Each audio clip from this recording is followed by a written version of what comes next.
guys, welcome back to Sunny Life channel. Thank you so much guys for tuning in. I'm here to update you of what is going to happen on the Queen from the 15th to the 19th of June 2020, the moment that everyone has been waiting for. Guys, Shaka is coming back this week. If you want the full episode, please check on the comment section. I will definitely leave the link there. On Monday, Kagiso can't remember what happened to Sianda.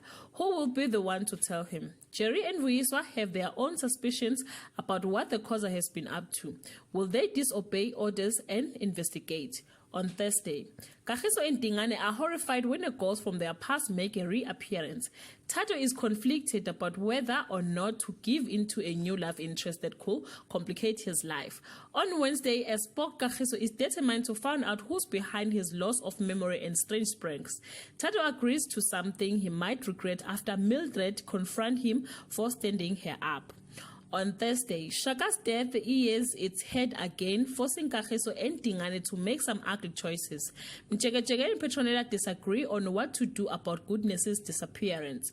Jerry gets in the way of Mildred's plan for Tato. On Friday, Dingane and Kagiso are in hell as they wait to find out how will they pay for their crimes. Tato's confidence is shaken. He hears Mildred's view of his performance. Guys, this is all I have for today. You can leave your comment below and share your thoughts. Till we meet again, I love you so much, guys. Bye.